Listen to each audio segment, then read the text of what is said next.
Go for it. On the third day of Christmas, namely 90s gave to me 3 serenity nows, 2 grumpy old men, and a Xena warrior princess. Oh, okay. Welcome to Namely 90s. Wow. The podcast that takes you back to the time before smartphones, Google, and Y2K. Join your hosts as they relive the pop culture that shaped a generation and the parts that many people wish they could forget. Listen in to the conversation about how the decade defined those who spent their childhood there and how it shaped them as adults.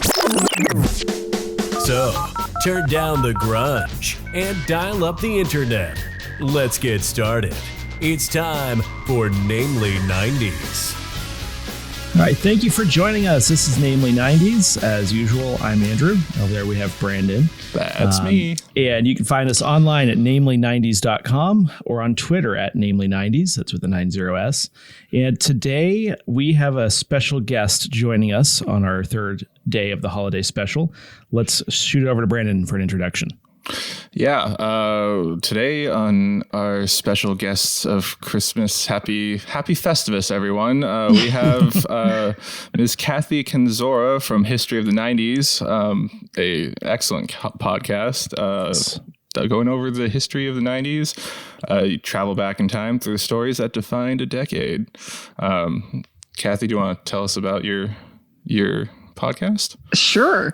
So we're more of it's a narrative sort of documentary style podcast. So we look back at different events from the 90s, not just news things, but also pop culture. And sports and a whole range of things, and do like a sort of a documentary style, maybe 30 to 45 minutes looking back at that event. Some of the things we've done are O.J. Simpson, Oklahoma City bombing, Columbine, school shooting. But then we also have looked at wrestling from the 90s. I just put together an episode on Mike Tyson. It's coming out shortly. And, we've done, in addition to that, we've looked at TV shows from the 90s, movies, so it's a whole range of things, but it's just me talking. So it's not the fun back and forth that you guys have. No, but that takes talent to be able to fill a large amount of time by yourself. I mean, very true. It's a lot of research. There's a lot of research, and I do have a producer and an audio producer, so we are a team. And but it does require a lot of research. Luckily, that's something I enjoy doing. It's not for everybody, but I really love diving into a subject and getting completely immersed. I'm working on one about boy bands right now, so everyone around me is getting sick of me like playing old Backstreet Boys videos and singing old Backstreet Boys songs and stuff like that. But when I'm in, I'm in. Exactly. That's what I say. So from the time that you think of a concept to it airing, not airing, this isn't radio, to the time that it's published, how long of a gap is there? How long does it take? So the episodes are 2 weeks apart, and usually it takes me a full 2 weeks to work on an episode. Wow. So we're kind of we don't have like a huge backlog of episodes. We don't have seasons. We just continuously run. So every 2 weeks I'm working on a new episode. So usually I do a week's worth of research and interviews, and then start writing it and record it in the second week, and then go to air. So it's a pretty tight turnaround. That's pretty crazy. And but are you used to stuff like that? I read that you have a background in journalism and as a reporter. Yeah. So in the 90s, I was a reporter. I was a radio reporter. So that's why I love podcasts, because you still get to tell the audio stories, which is the way I like to learn. So it's how I hope that other people like to learn about things. But so back in those days, I was a radio reporter, and radio is very unique because it's the kind of job where you turn stories around every hour. So you're going, when you're covering a story, every hour you had to call in with a new, report for the news at the top of the hour. So you learn to work really quickly. Sometimes I think I work too quickly, because then people think you're not. I've heard this before, is that if you finish too quickly, you should just sit on it. Sometimes when you're working in certain industries, because then people think you didn't try your hardest because you are working quickly. Like I heard a journalist saying this, that like a freelance journalist, that someone would give them ask for revisions. They, bang them out really quick and then send them back. And then the people will be like, that was too quick. But it's hard to, when you've always worked that way, to not be quick. But sometimes now I learn, like, I'm not working on an hourly deadline. Right. I do have 2 weeks. So take your time. Well, it's funny. There's an element too of like, once you've said what needs to be said, if you keep talking, you're just kind of like babbling. And I do 100%. That all the time where I'm like, okay, I've said what needs to be said, but yet I'm saying more words. Like I'm just going to stop. That is a skill that I think we all need to sometimes harness. I do it too, where I'm just like, blabbling on, but yeah, you're right. You're right. You could go forever. I first found you. I listened to your episode on Beanie Babies, which I was an avid collector of in the mid to late 90s. And I don't think Andrew knows this, but I did not. No. Actually, in my bedroom, my parents built me shelves to put them on. Awesome. Because I had so many. But now they're just wasting away in a storage set. Did you guys ever see that? I think it's like a picture from the 90s. It's like this couple in a courtroom dividing their Beanie Babies as part of the divorce proceedings. Wow.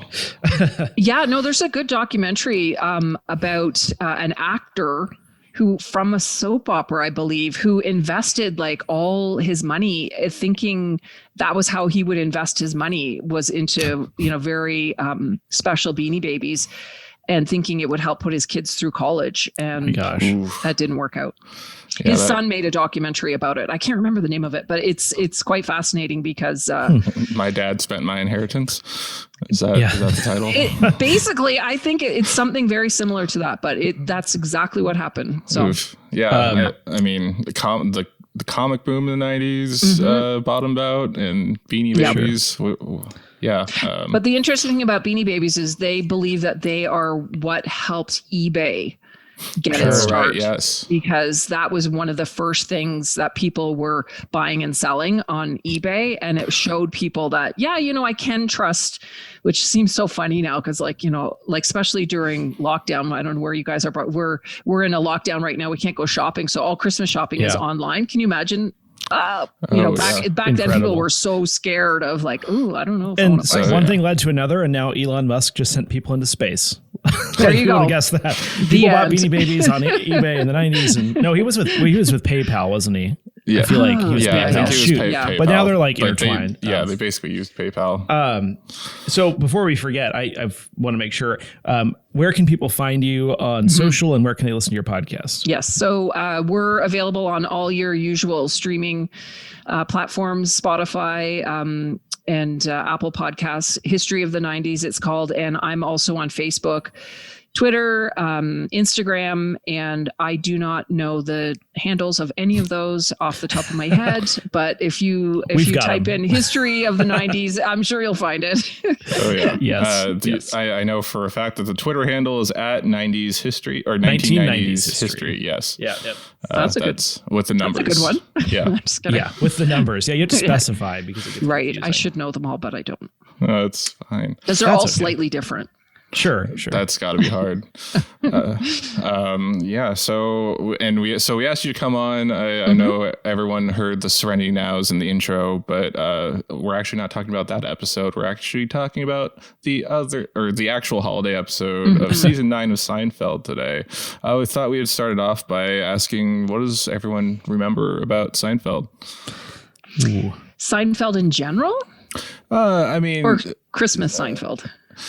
we could start broad, like what because Andrew, we have a much different perspective given probably an age difference. So I'll start then. I definitely was a watcher of Seinfeld. I feel like people go into two camps. They either Seinfeld or Friends, where you're one of them, but maybe not both. And I was definitely a Seinfeld fan over Friends, and watched it right through to the end. But I'm not one of those people like my brother who can literally quote every episode of Seinfeld. And I don't know if it's from memory or if he watches it in syndication, but like he'll go, remember when? I'll go, no, actually I don't, because I've done other things since then with my brain. But I did watch it. And for sure, you know, just on the weekend, someone was asking for something and I only had one left and I gave it to them and they were like, am I sponge worthy? You know, like people are, you know, you've got a square to spare. Like everyone quotes those it's really so popular episodes. It's so ubiquitous. In pop culture, even today. Yeah, for sure. No, it's interesting you mentioned that about the Friends versus Seinfeld thing. I've seen Friends so many times through and find it hilarious, even though I've seen all of it before. But it is definitely a different brand of humor. And I was, you know, Seinfeld, I think I was a little bit young for it in the sense that I probably didn't get a lot of it. I've never watched it as an adult other than this episode. So I might try to go through it. I was surprised to hear this as well, because I thought it was more your humor than Friends, honestly. Maybe it is. So I remember watching my biggest memory of Seinfeld while it was airing is I watched the finale with my mom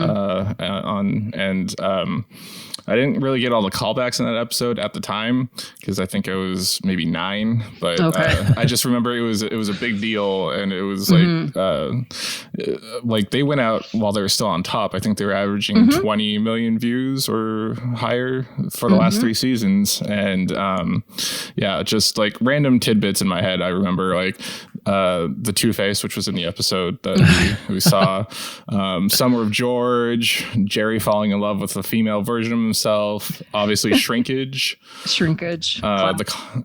classic episode. I was in the pool, the Contest, Serenity Now stuck with me for some reason, and then obviously the parking lot episode is another big one, and when they're just waiting at a Chinese restaurant, like I thought that was so brilliant.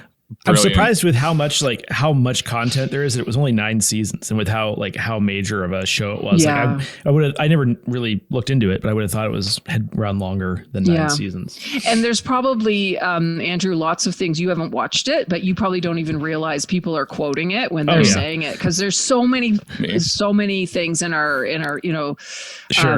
everyday things that people say that come from the show now, like double dipping. Or you know, like it's all things that originated on the show, and that's funny. Well, now I have to watch it so I can pick up on those. One of your favorite shows when we were growing up, Family Guy. Patrick Warburton dated Elaine.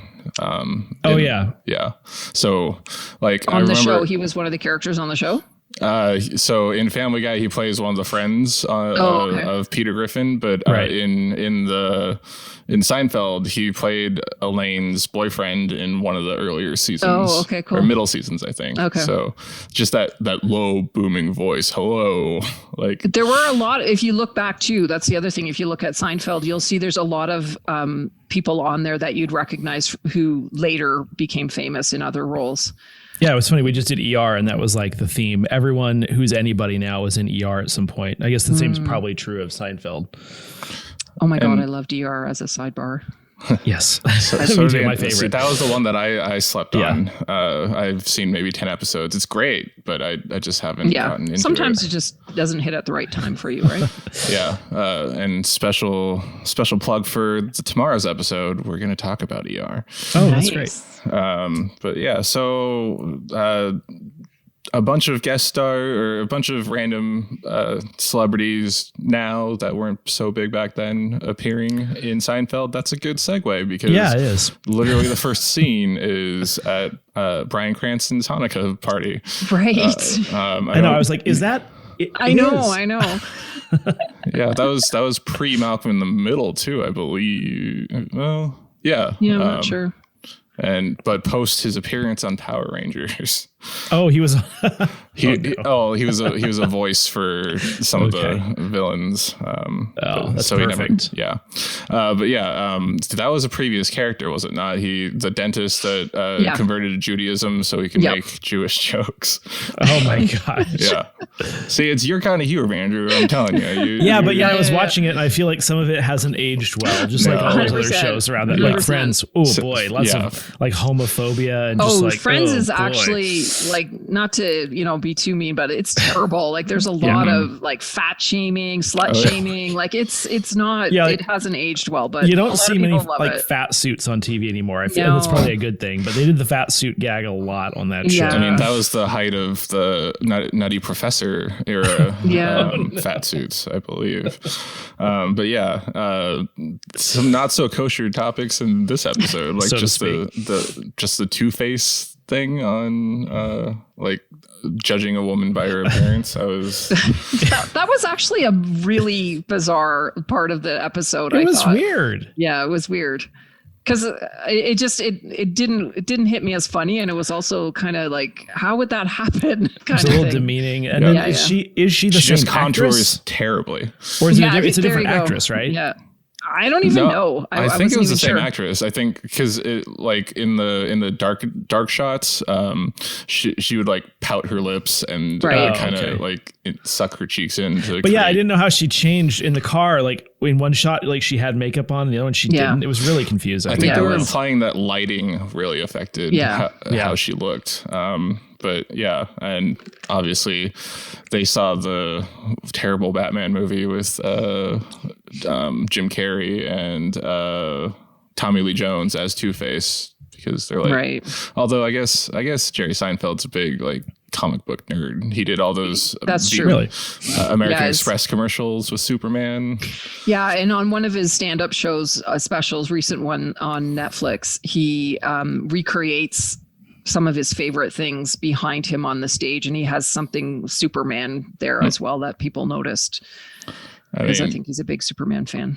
As someone with a last name that starts with S, I also appreciate having just a large S on all of my like hats and merchandise. It really works for me. Sure, why not? I thought the whole the thing where Kramer like reveals that he was employed 12 years ago at a bagel shop, like I thought that was pretty good. I think I laughed. I thought that was hilarious, and that the strike was finally over and he was going back to work. Like, of course, he would be the one that was just waiting for the bagel shop to open. The best part, because it's minimum wage now. Exactly. That was good. I thought that was quite good. Although watching it like now with all of our social distancing and everything, like every scene of Kramer at the bagel shop made me cringe. Like he comes in, he takes his jacket and just shoves it in with all the fresh bagels. I know. Isn't it funny how like now I watch TV and it makes me really feel awkward when people are really close to each other. Like, 100%. No. Yeah. Or kids at a park, you're like, there's too many kids. Like, But I know. Yeah. Gives me anxiety. George's dad and Kramer, they're both close talkers, so they're just like in each other's face spitting. I was like, oh no, I can't do it. The other storyline about Elaine and her free sandwich. I took the liberty, by the way, of figuring out what that works out to. I figure back then what a sub sandwich might cost around $6. Like that was a fair guess, I thought. Yeah. So it works out to a 4% discount that she's doing all this work for, which I think is the joke, probably. Yeah.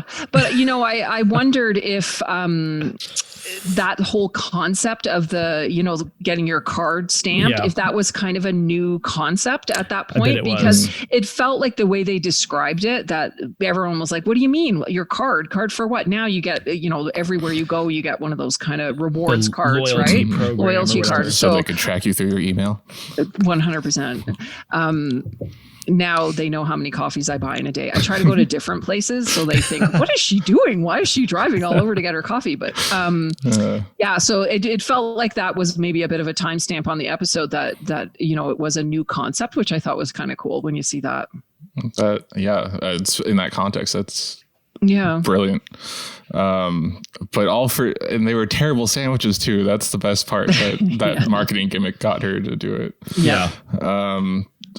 So we've been dancing around Festivus.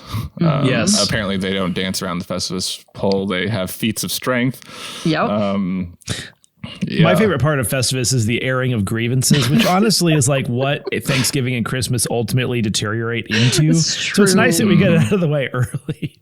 100%. Yeah. It's just like telling it like it actually is.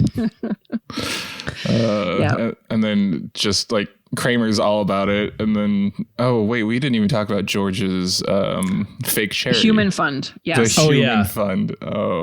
Yes. Like that sounds like something we would have done as kids to just like get a couple dollars from our parents. I've created a charity, Mom and Dad. Could you donate to the human? I just love that he's like appalled by the concept of receiving a donation in his name, and then immediately just jumps in like head first on that whole concept. Yeah, that's his character though. Yeah, no, it was pretty brilliant. But then he has to come up with a reason why he doesn't celebrate Christmas. It's because, or that, he didn't give gifts because he didn't want to get persecuted for celebrating Festivus, which was something he didn't want anyone to talk about. But then he suddenly was all about it too, right? Yeah, classic. George. I feel like George seems like, I was saying this to Brandon earlier. He seems like kind of a bad guy, honestly. You know what I mean? Like he's sort of hateful in a way. Like the crux of the series is they're all terrible people. Right. Okay, that's fair. Because the spoilers, the series ends with them in jail. Oh, here's another question. Is it Julia Louis-Dreyfus, right? Yeah.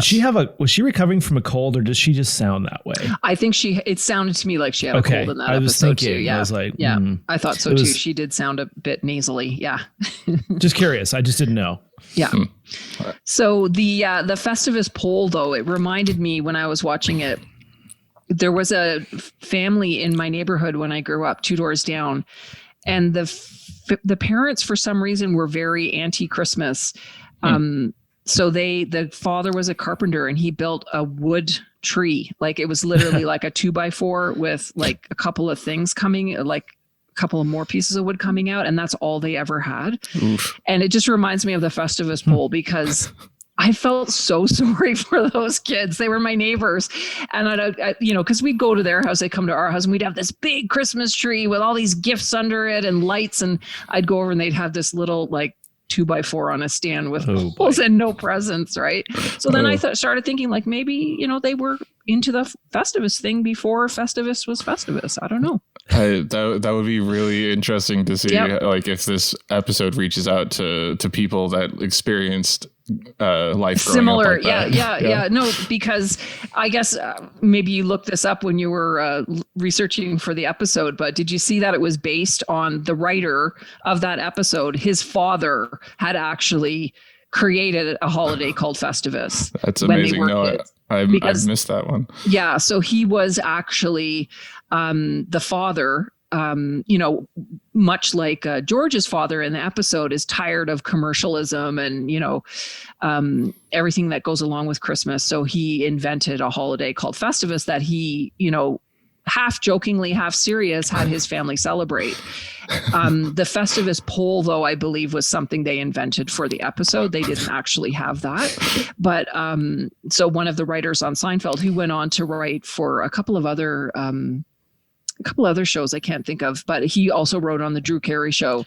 He, incorporated that into the episode. So it was based on someone's actual, and people couldn't believe it. They thought they had made it up, and they're like, no. Wow. So just think that's not your father. Right. Yeah. I mean, it's hard every December 23rd to think about. No. That's wow. I just said no. Yeah. Yeah. No. Yeah. No. Yeah. Yeah. No. Yeah. No. Speaking of the Festivus poll, I just every time someone mentioned it, I just like the off. Oh, that's a really, really nice poll there. I think Kramer said it to Jerry, or not Jerry, George's dad. Yeah. But yeah, it's just like the wow, I can't say it. The specificity that's the word. Thank you. Of like, it's a aluminum pole, nothing on it. I don't like, or he didn't like decorated it because he didn't like tinsel. Yeah. Amazing. The whole thing with going back to Elaine's whole thing with the fake phone number. There was a lot going on in that episode, though. There was a lot. Yeah. I just love that they're like back then, even when denim was a thing, they're still making fun of denim vest guy who would definitely get made fun of today. Oh my God. Yes. Yeah, definitely. It did air later in the 90s. So I think they're past the George Michael jean jacket phase. I know I stopped mine the year before. How about those creeps? Like the creeps at the OTB place, like they were kind of making me uncomfortable, honestly. Yeah. But I feel like that's how people were in the 90s, or some people. I think there's people like that still today. Though. Yeah, possibly. Yes. Yeah, possibly. But Oh, and my then goodness. like just the idea that I got your number so I can just randomly show up at your friend's holiday celebration. Nice. Yeah. It was very like creepy and kind of aggressive. I didn't care for it, No. but it was a different time, I guess. Yeah, it all worked out in the end, though. Yeah. And then Elaine getting the schwitz because Kramer broke the steam valve at H&H. Oh my gosh! I know. And then she is like Two-Faced because the guy meets up with her to give the card back, and she's got like mascara all over her face, and he did the terrible thing that guys do to lure women back to their apartment. Oh, I left it at my place, but we shouldn't go there right now. Oh my gosh. It's like, Well, and then the end of ooh. it, the person Jerry's dating thinks that she's the ugly girlfriend that he's been cheating with, when in fact it was my her. God. It was pretty good. I thought they tied it together nicely. yes, they did. To be fair, I thought that she still looked good with the In the sauna bad dot. lighting. Yeah, right? Exactly. She was not a troll or anything. That's for sure. Yeah. It was very pretty either way. Well, Yeah. I'll tell you, I'm a big fan of like physical comedy and slapstick kind of stuff sometimes. And the whole thing with the when Kramer drops his gum out of his mouth and starts like kneading it into the bagel dough. Oh my gosh. I mean, That's Kramer. So you would actually like Seinfeld because it's all about Kramer's physical comedy. Oh my gosh. Yeah. although this is the first time I've really like sat down and watched Seinfeld seriously since the actor who plays Kramer had that meltdown. Yeah. Shouted the N-word. Yikes. Yes. Yeah. Even though that's been almost a decade ago at this At point. least. Yeah. Yeah. But it was weird. I was like, this is hilarious, but also I kind of feel weird. It's hard. It's hard to watch it now knowing what happened later. That's true. Yeah. That's true. Yeah, like at any time that could come popping out, you just never know. And then again, that tag with him and the gum and the bagel dough. Ugh. Yeah, I know. That's Not your super thing. gross. Especially During these COVID times. Especially during that's the true. COVID times. I think I've become more of a hypochondriac. Just not Like being by I do people. believe that Kramer is unemployable, by the way. He's just like he's really just sort of just unpredictable and doesn't seem like he would excel at anything in particular. Do you have everyone seems to have a friend though that they call Kramer. Do you guys have a friend you call Kramer? I do. I had like a college roommate that I would fit in that group, but not currently. No. Yeah. Yeah, I think- not in our mutual friend group, but yeah. there's always that one guy that's kind of just like jittery and a little bit odd. And the whole idea of the Festivus, though, I think lives beyond Seinfeld now, because some of what I was reading about, it seems like, some people tried to implement it as an actual holiday on the 23rd. And, there's pictures online of people getting their aluminum poles and putting them on their desk at work. And I guess, and it's now mentioned in pop culture as a thing, right? Occasionally. And I think I was reading when I was just reading up a little bit about Festivus. I'm trying to remember, but there was a football team.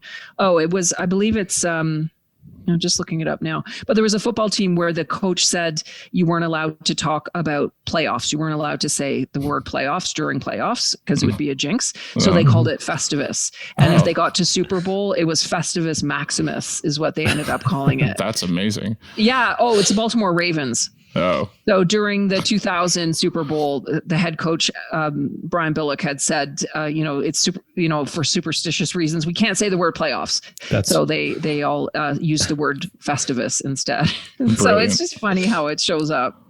Oh yeah, and I mean, like it's grilled into my head that it's on the 23rd of December, I was just thinking about it. That would be a great holiday to celebrate on top of Christmas because you could have everyone together, air your grievances, and then have a nice holiday afterwards. That's a good idea. What a year to air your grievances! Oh by my the God, way. no kidding. Yeah, maybe it'll have to be a Zoom call this year, but I would that's true. recommend that. Might cut down on violence, unlike this episode where the feats of strength. I do think the embarrassing thing for me, I will say, is I think I've heard someone mention Festivus once or twice, but I was not aware this was like a whole that was me. holiday. It was an actual thing. So maybe now I do need to go back and watch Seinfeld because I would get a lot more of what people were talking about. It's like how you're always talking about how once you watch The Wizard of Oz, you understood 25% more of Family Guy references. Yeah, I know. Like I didn't get any of the references because I'm not a huge movie guy. And as soon as I watched Wizard of Oz, I was like, oh, I get like half the jokes. That makes sense. Yes, now. Exactly. Yeah.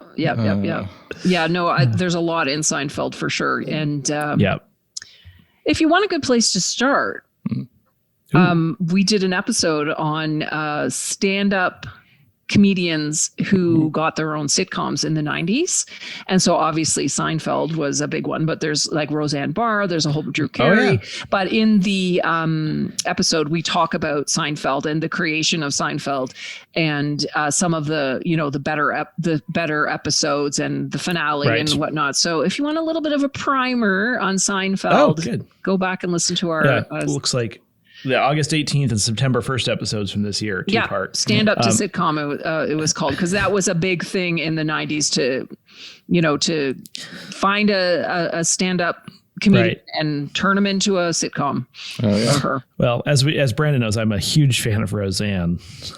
Not, he says. Speaking of comedians that had like racist tirades that ended up getting canceled. Yep.